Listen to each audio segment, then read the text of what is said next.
evening. You're watching the India Development Debate. I'm Tamanna Inamdar. Ola became one of the latest companies today to announce massive job cuts. In fact, about 35% of their staff was let go. That's 1,400 people. And one of the reasons is that during the lockdown, their revenues plummeted by 95%. Now, Ola is not the only company that has had to, put in place such large job cuts over the last few days, actually, and last few weeks. There's been a slew of bad news from this space, I could say. We've seen Uber cut a lot of jobs worldwide. We've seen both Zomato and Swiggy having to cut down jobs. And all of these loosely, if I include Oyo, Airbnb, WeWorks, are companies that really shot to limelight and touched new heights over the last few years. Part of what is the shared economy, you can call it, where resources were pooled together. In a post-COVID scenario where people don't want to share space, they don't want to share anything really, will have a depressed demand for going out, for eating out, or even for ordering in. One wonders what is going to happen to this space, which was a huge generator of employment as well. It's important to talk about because the employment figures have been dismal. Once again, unemployment has been at about 24%. It's been oscillating between 24 to 27% as per CMIE data. Are we going to see more of this? We're trying to get a perspective on this today in the show. But before we go ahead, I want to get a quick update from my colleague Chandra, who tracks the space very closely. Chandra, tell us, what were the reasons that Ola gave for its decisions today? Ola is the latest in a series of unicorns that are announcing layoffs. So after Zomato, after Swiggy, Ola's founder and CEO Bhavesh Aggarwal, in a mail to employees, said that they have to let go of 1,400 people because of the repercussions of the Covid-19 crisis. Now, this was a very heartfelt, emotional email. He said that, it's probably the toughest decision that he has had to take, and also that he was filled with a lot of sadness as he did it, but that the situation was inevitable. So talking about the challenges, he said initially they expected this crisis to be short-lived, but it is becoming clearer that this is going to be long drawn out because people are not going to get back to normal. More and more people are working remote.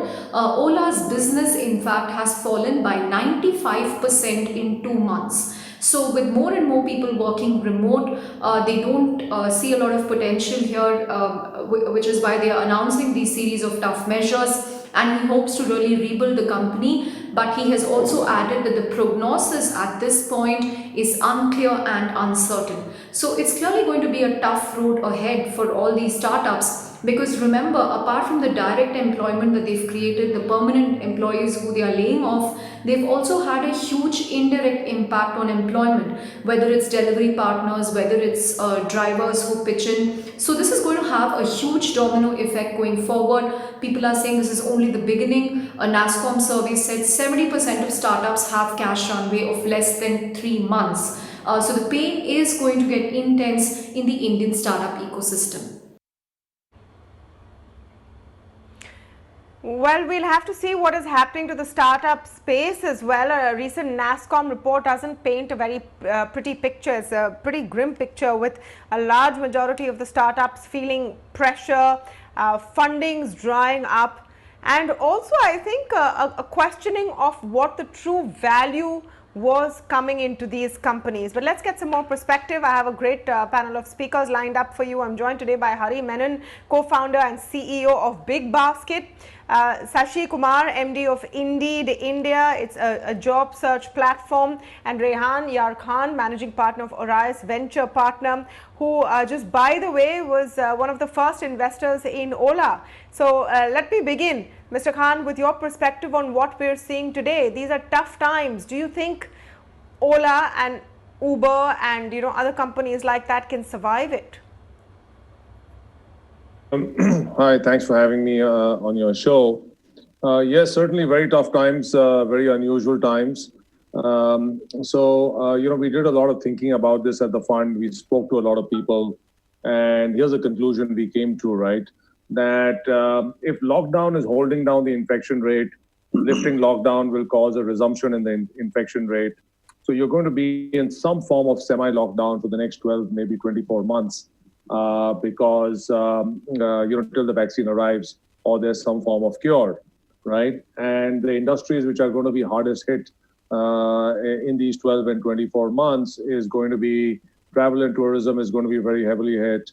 Offline entertainment is going to be very heavily hit. Movies, going to malls, restaurants, right? There's going to be quite a lot of work from home culture, even when the government goes ahead and relaxes going to offices. I'm guessing a lot of companies will only call in staff, which is absolutely essential, and will get the rest of the staff to work from home. Now, what happens in this scenario is that companies which are in these industries, companies that make movies or airlines or hotels or transportation companies like Ola, and companies like Zomato, right, which rely on people going to restaurants or ordering food home, or any of these kind of companies, right, in India or globally, the effect is going to be the same, and these companies are going to have to scale down, right, in this period. But then at the same time, there will be companies in this period that will do well. Everything to do with work from home, eat at home, make food at home, and those kind of companies will do well. So that is the state that we're going to be in for the next 12 to 24 months. I certainly think the well-funded companies are going to be able to survive. Eat at home, yes. Yes, eat at home will be cook at home, Yeah. right? Because I'm sitting at home, I don't have a lot to do. You're speaking about eat at home. I was saying, look at what's happening with Swiggy and Zomato, and that's because the restaurants who are supposed to be, feeding those supply lines themselves might not survive. There's one estimate that 25 to 30% of restaurants will shut down. Yeah, because you can't go out. You're afraid to go out. You're not going to office.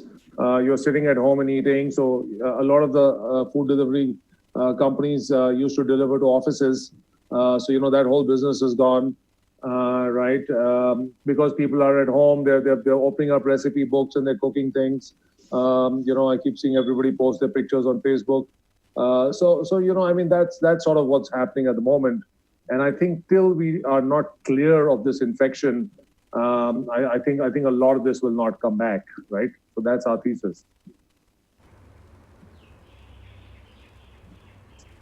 Okay, Hari, Menon, how do you see the situation developing, and are certain kind of companies, your tech-led unicorns, which work on a shared economy basis, the most vulnerable? What do you see in this trend? Yeah, I would, I would say that of course it's certainly difficult times, right now. I just think we should put. I was trying to put them into a couple of buckets actually. So and the first bucket being companies which are currently already running, right, and they are essential services. There are a whole host of food processing companies, etc. There are companies who will bounce back, as soon as we have some sense of some bit of the lockdown lifting up. We're already seeing, what's happening. And the third bucket would be, of course, sectors which will take much longer, like hospitality, restaurants, hotels, etc. So, and then if I add another dimension in terms of, the cash availability on hand, and if I put both these together, I really think that there will be a pain that one will see in terms of layoffs and in terms of people going away. But at the same time, I think there would be lots of companies like us, for example, who are hiring in fairly large numbers, and so that those set of companies would be able to absorb quite a few. In fact, I must tell you, over the last 45 days, we've hired upwards of about 13,000 people. And a lot of these people that we had came from sectors primarily, which were actually shutting down, because at one point, end of March, we had almost 80% of our workforce just crossed borders and went home because, most of our workforce, which was 25, 30,000 people, were all migrant labor. So they went off and we had to hire from the city. And so we I actually remember we tied spoke up. then. Yes, and we tied up. And at one point in time, we had 57 partnerships. And most of these 57 companies were companies actually which had to unfortunately scale down or pretty much shut down. So we could actually hire a lot of people, and this trend is going to continue. We've seen great tailwinds, we've seen great growth, and we'll find this even across food processing. If you see the factories opening up today, they're all finding the same problem. They need more and more people because they are scaling up. They're seeing unprecedented demand right now. And so these sectors will be able to absorb a certain amount of that pain. I really don't have the numbers in terms of how much can be absorbed, but I think there will be a reasonable amount of people that sectors which are working and sectors which will now take off, will absorb. For example, the entire online non-essential services which are going to open up now, they're going to see huge growth. They're going to see themselves scaling, really, really fast. And all of them are going to need people. Be it Amazon, be it Flipkart, they're all going to start hiring. They're all going to need people because you'll see unprecedented surge and demand in some of those sectors. So I think there would be sectors that could absorb. I don't have numbers as to how much, but in spite of all that, there will be some pain, sure. Yeah, let's go across to Sashi Kumar, and that's great, Hari, that you're sounding an optimistic note. If anyone watching this right now is wondering, has lost their job, or is wondering what's going to happen, or belongs to sectors which are looking bleak, I think that's a great optimistic note. That there are other sectors which are going to have a lot of demand as well. Sashi Kumar, do you see that? Do you see that trend where there are some sectors which are beginning to hire, and which are those sectors? And on the other hand, which are the companies that you see as most vulnerable this time and prone to layoffs on such a large scale? Yeah, so answering your second question first, I think purely led by data, we've seen an 80% drop in job openings in the dental and dentistry space, which has been the biggest and worst hit. The second biggest has been the hospitality and aviation space, where we've seen a close to 60% decrease in job openings. We've seen restaurants being affected pretty badly. And we've seen tech also being affected, but not so much. Coming to answer your question, I think like how Hari said, in fact, about 3 weeks back, Hari put out a series of tweets where he spoke about how it's tough for him to hire and how they're looking to hire and what they're doing to ensure that people are getting their food deliveries or groceries being delivered. I think we will see significant uptake in hiring in that space. Significantly, Amazon's announced that they're going to be hiring quite a lot of people in the US.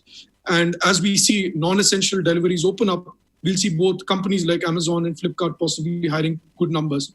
I think what we need to remember is that the gig economy is not a monolith. It's made up of different parts. We've seen parts of the gig economy that have got impacted because of the mothership they serve. For example, companies that are delivering food have got affected because restaurants aren't doing well. We've seen cab companies get affected because aviation has been shut down and people aren't traveling too much. And essentially the government didn't allow people to travel. So we've seen those segments affected. Other parts of the gig economy, like for example, BigBasket, as Hari said, they've been hiring in good numbers. We will see demand coming from other people in delivering food. And this is going to be long-term, right? I think what we are seeing in the next couple of months and what we've seen in the last few months will impact how people behave. And that will create a lot of opportunities. One segment that we've seen a significant increase in number of jobs is in the online education space. I think that's another segment which we need to look out for, at least in the short and medium term, where we'll see significant employment coming up. So yes, I think when you are in the darkest part of the tunnel, it's gloom and doom all over, but all of us must remember that there is going to be light at the end of this. Yeah, Mr. Kumar, just give me a sense of how translatable these jobs are. I mean, the way, you've made it sound, and what Hari is also saying is where it seems that people who may have been fired from Ola, Uber, Swiggy, Zomato could find jobs pretty quickly in other companies which are beginning to scale up. But how easily are these functions transmitted? I think it's fairly easily transmitted in the short term, but also I think looking at things in the medium and long term, I am sure that the companies that are today affected badly will bounce back, and they will bounce back pretty strongly. So I think all of us write them off at our own peril. These companies are going to come back. But in the short term, I think people who are sort of driving cabs can be repurposed to deliver food easily. I know that people in Hari's segment, for example, have a great demand for pickers, which is essentially is guys who are picking surf when there's an order for surf that's coming in. That's something which a person who's doing a job which entails driving a motorbike can do pretty easily. So a lot of these skills are transferable. This segment, specifically the gig and shared economy, has been a great creator of jobs, a great creator of middle class. And I'm sure there'll be other parts or other segments that will come up which will find it easy to absorb people in these spaces.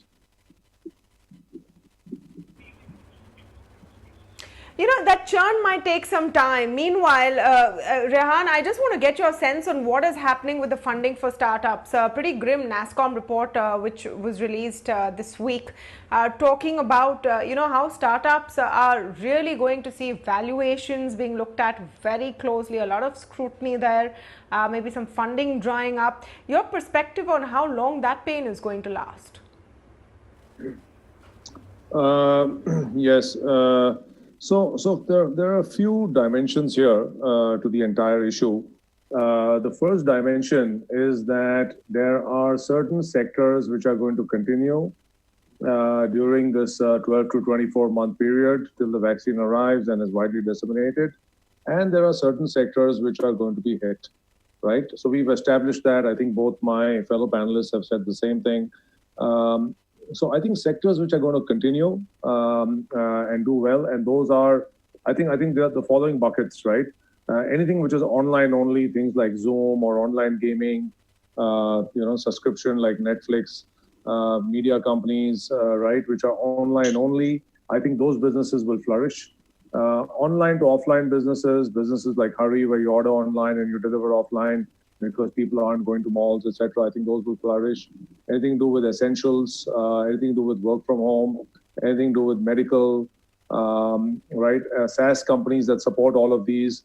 So I think all these will continue to flourish. So certainly capital for these will continue to be available and highly available, right? On the other side, there are going to be sectors which are shut, and capital for those sectors is going to diminish or it's going to withdraw.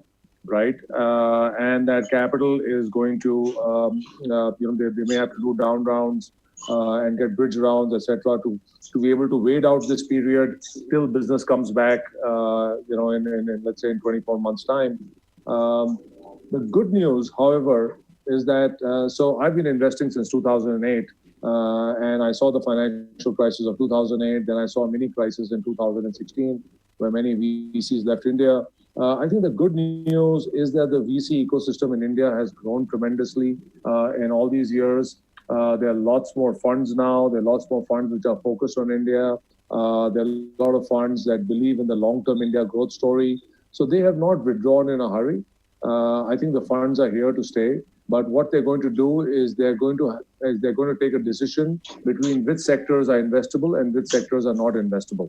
And like you said, Yes. The sectors which are not investable. In the meantime, I have a very little time left on the show, and I just quickly want to get a perspective in from Hari as well before we wrap up. And I'm running out of time. But Hari, just to wrap up, you've shown some kind of an optimism, for sectors which are booming. You're saying your company is one of those. What is the actual kind of growth that you will be seeing? Right now, a lot of the hiring you're doing is replacement, from what I understand, because, a lot of your staff migrated. That may ease now as the lockdown eases as well. So what's the scenario there? Tamanna, actually, it's all our replacement hiring is actually pretty much done, right? The last number that I saw, I think we needed from a replacement hiring perspective just a few hundreds more. But everything that's going to happen now is sheer growth, right? And the surge is unprecedented and it continues actually. So we had a great March. We continue to have had a terrific April.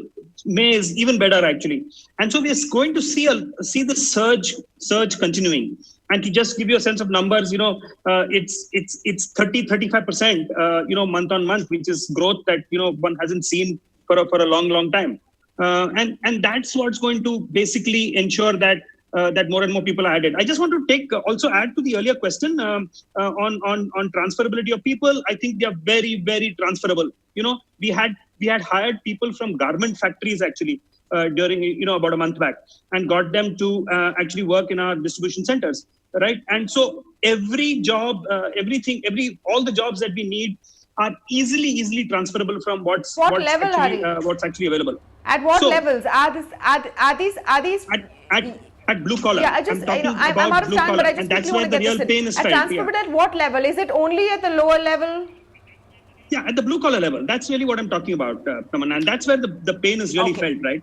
Largely. At the blue collar level, it is absolutely transferable and trainable. In fact, even when we hire normally, it's not based on skills available to do the jobs that they come and do because they've never done these jobs before, right? And this is the first time they're doing stuff like that. So essentially very, very trainable, very transferable. And we are seeing growth. You will see non-essentials online now coming and showing some serious growth, and you'll see some good hiring that happens there too. So I'm pretty optimistic, and just to add one small bit. But I just. He knows that piece the best, but I really think that the investment ecosystem is pretty strong right now, high liquidity, and people would want to continue to want to invest into good companies. And I wouldn't think that they would just want to invest in sectors which are growing. I'm sure they would also look at sectors which sadly has gone down right now, but expect to open up. I also hear a lot of people trying to support existing companies with bridge funding and stuff like that. So I think that will also help. And, I think it's, I'm quite positive about things opening up fast.